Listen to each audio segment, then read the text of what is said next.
hello everybody, this is Bhante Joe here, and I'm just here at a village kuti in Gampaha, and thought to record a short Ovāda for the internet. So I thought I could start with just a little meditation, so can lean forward a little bit and arch the spine, and look about 3 feet in front, and close our eyes. And can focus in on the breath, can know when it's coming in, and know when it's going out.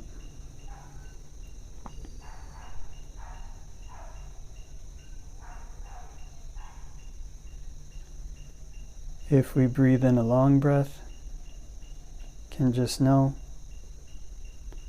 I'm breathing in a long breath.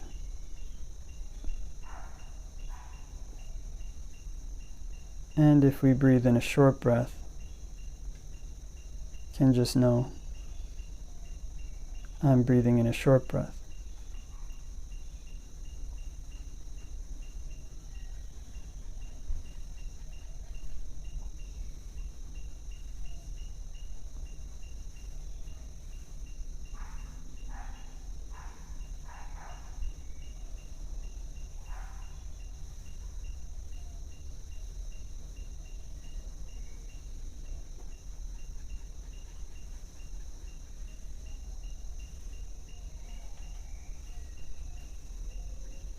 And can just pose the question in the mind.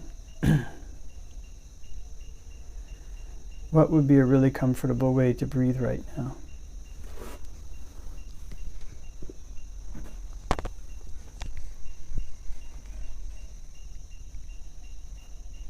And then one can just let the body respond on its own.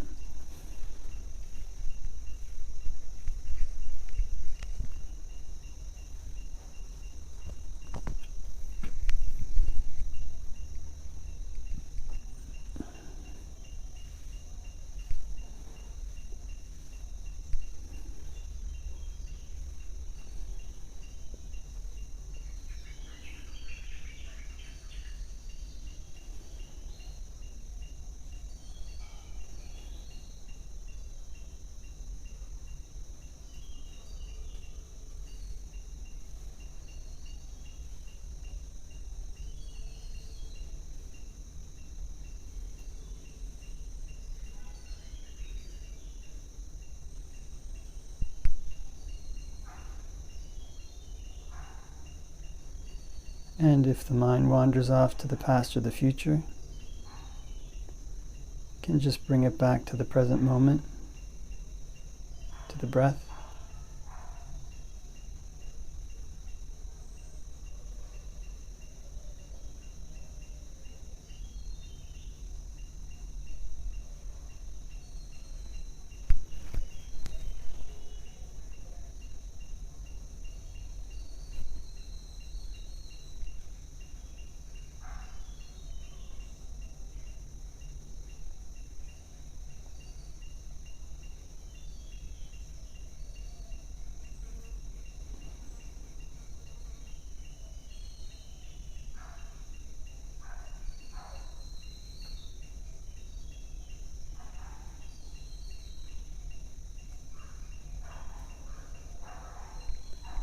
And before we finish meditating,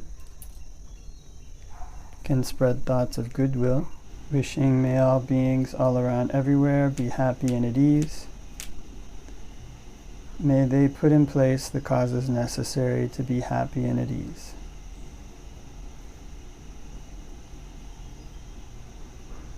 And we can make the mind infinite,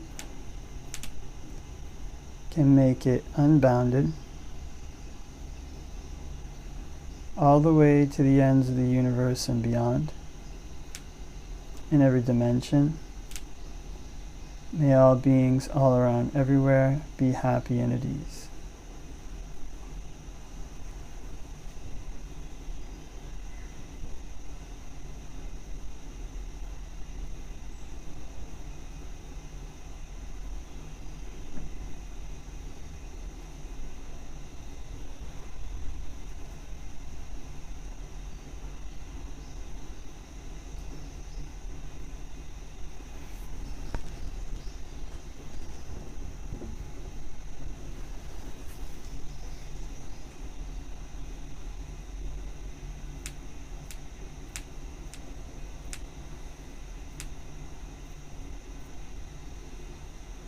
And can open our eyes and do a short Ovāda for the internet.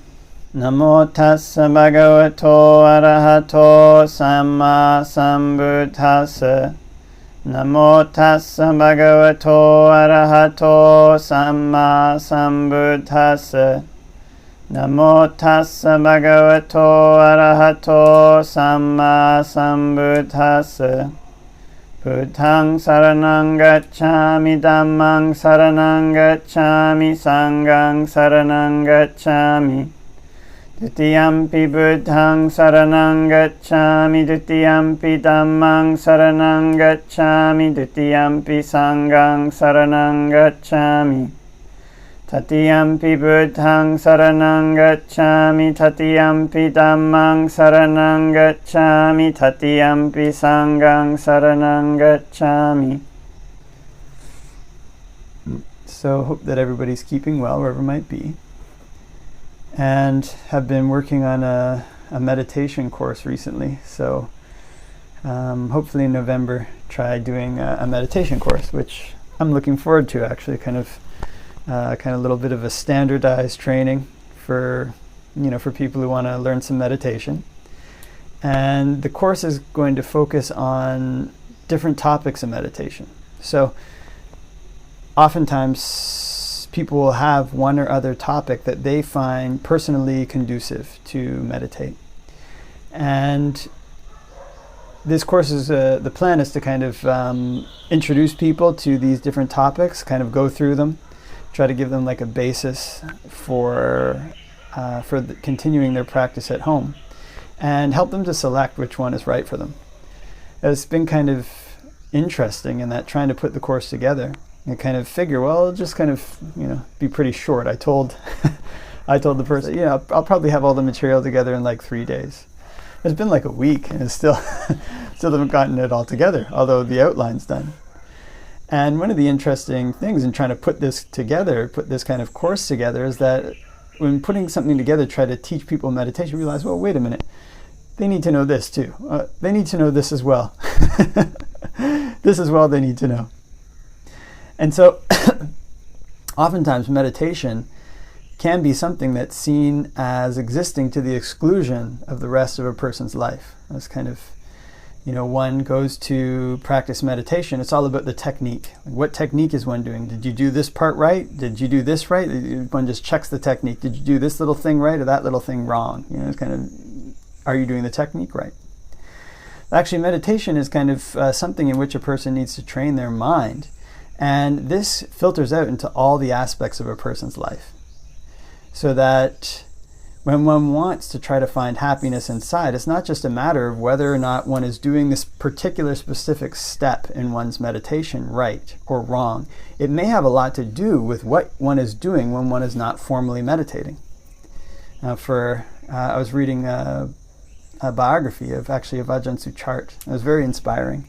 And reading about the way that Longta Mahabua would train monks at his monastery when Ajahn Suchart was there. And for the monks there, it's kind of basically 100% meditation, nothing else. And in the Thai forest tradition, the early Thai forest tradition with Ajahn Mun and Longta Mahabua and Ajahn Chah, also meditation very highly emphasized. Ajahn Chah said, if a monk meditates 8 hours going forward, you meditate 6 hours a day, you're remaining still. And if you meditate 4 hours a day, you're falling behind or going backwards.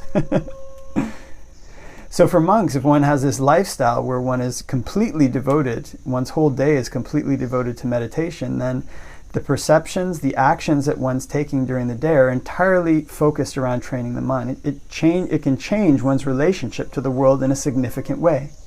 Because all the time one is reacting to the world, one is engaging with the world specifically in relation to one's meditation topics, specifically in relationship to training one's mind. And when one tries to practice, one realizes how much of one's world is built up through the way that one interacts with it. One's perceptions of the world can seem so solid, but they're reinforced every single day, every single minute, every single second by what one is doing in the world. So for lay people, this course is aimed at lay people. For lay people, can't spend 8 hours a day meditating or 10 hours a day meditating. In those cases, like 14, 15 hours a day meditating, it's just not possible. One has family life and commitments and these various things. So for lay people, the Buddha's laid out different ways that they can practice that will be most conducive given the limitations and constraints that come with having that come with one having a family, that come with one living in a household. So some of them are very basic. One has to have these kind of views about basic right views about karma. One has to want to make merit through giving, and kind of there's specific ways that the Buddha's laid out giving. One has to have intentions, the intention of renunciation, the intention of non-harming, the intention of non-ill will, and then there's specific ways, there's these specific suttas that the Buddha's recommended that basically lay people spend their money. Something that not a lot of people know about. Lay people should not go into debt. It's a very difficult thing. One shouldn't have any debt, and one's income should exceed one's expenditures. Then there's relationships that the Buddha recommends lay people establish. He recommends ways that one should interact with one's wife and children, or husband and children, with one's basically the people one works with the people, the spiritual people in one's life, the spiritual guides in one's life. And all of these things come together. They're essentially the way that one is interacting with the world and the way that one builds one's world. These are the ways, the millions of different ways that one is interacting with the world throughout the day. That's what makes one's world. That's what forms one's perceptions. And when one sits down to meditate, it's these perceptions that one forms throughout the course of one's day, throughout the course of one's life, that either aid in the practice of meditation or get in its way.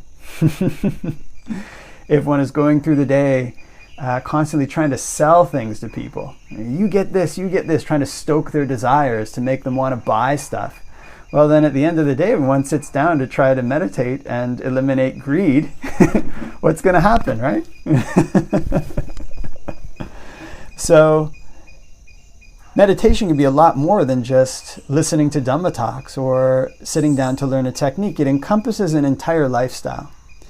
One of the most interesting things that the Buddha recommends for the non-decline of lay followers is that they go and associate with bhikkhus, they go and associate with the monastic sangha.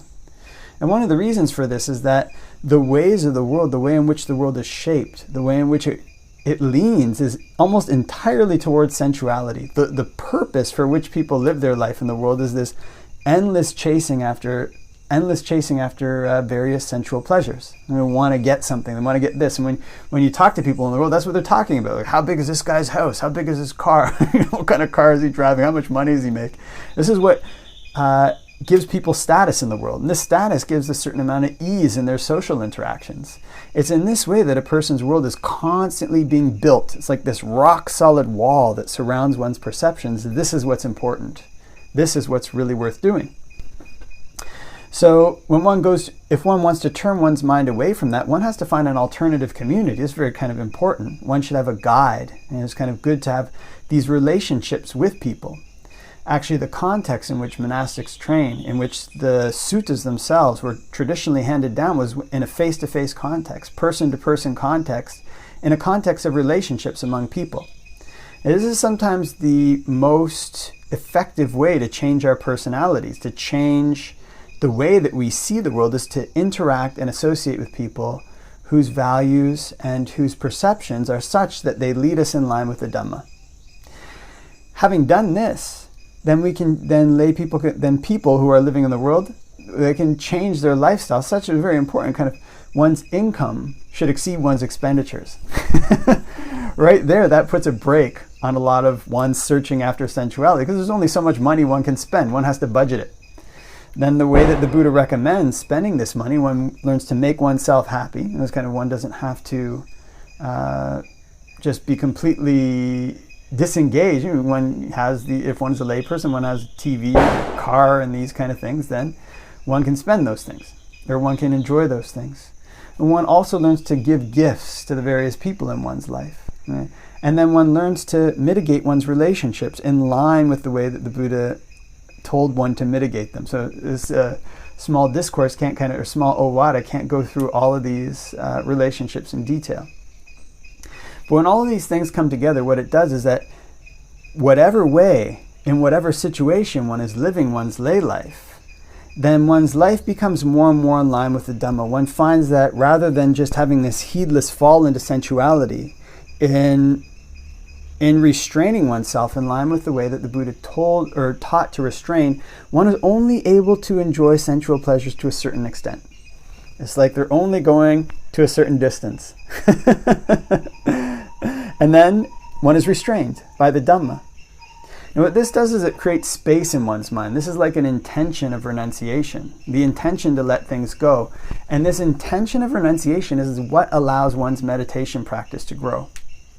Oftentimes when people go to their first retreat or their first meditation course or whatever it may be, they're suffering a lot.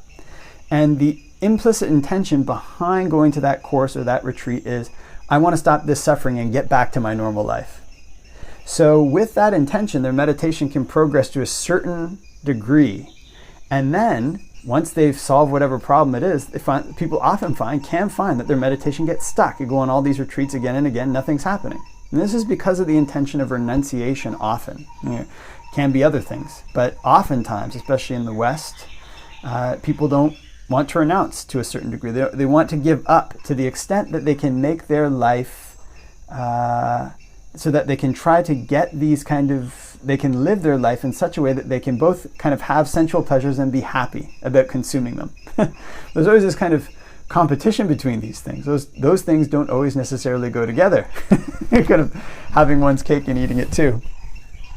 So when one's learning to train one's mind in this way to practice meditation, one starts to see, or one learns to view and see the hollowness of these sensual pleasures. The Buddha compared them to a chain of bones that have been thoroughly scraped, to a burning grass torch. In other words, you're walking with this torch in the wind and it comes back and burns you. And when one learns to pay attention, there's this anticipation to get these things, and when one actually gets them, what happens to the mind? Where's the mind gone? It's not there usually. And one focuses in, what's actually happening in the mind? What's the feeling of getting this? It's like almost nothing. It's kind of a worthless, the feeling isn't that pleasant. You're so craving your favorite food, get the food and bite into it. It's not like the flavor is actually all that satisfying. What the mind is craving with this anticipation is this experience that blots out one's experience, this experience that kind of blots out overwhelms the sense faculties for a moment or two, and then the mind is gone. So one learns to investigate these things further, and this leads to this idea, this intention of renunciation, which can actually give space for one's meditation practice to grow. And everybody is a little bit different. The way that they approach these things will be different. But then one can select an appropriate meditation topic for one's personality and develop it. One develops it for the sake of learning to develop dispassion. One develops for the sake of developing calm and learning to develop dispassion, so that one can let these things go from one's life. One can let the things go that cause one to suffer. So meditation all the time is not just something where one will necessarily just be listening to Dhamma talks, right? You're kind of on the internet now, there's so many Dhamma talks, you can listen to the Dhamma talk. That's good. Or it's not just something that's a technique and one just does the technique. It's something that has to come back in and change one's life. It has to change the perceptions that one has in the world. It has to change all the million different interactions that one has in one's day. And in this way, it changes the way that one lives. It changes one's life. That's the way that one can meditate, such that one can gradually grind away at the suffering that causes one to look for a solution. Because the Buddha's teachings, as kind of often mentioned in these talks, are always something radical. When one practices them, it should gradually erode one's basis in samsara, gradually eliminate the things that make one suffer, gradually grow the things that cause one to be happy. And to do this, one has to make it a whole lifestyle. One has to make it an all-around effort in all the aspects of one's life to root out what it is that causes one to suffer, so that one can find a happiness that's true. Okay, so I think leave that for reflection, and wishing everybody all the blessings of Dhamma practice.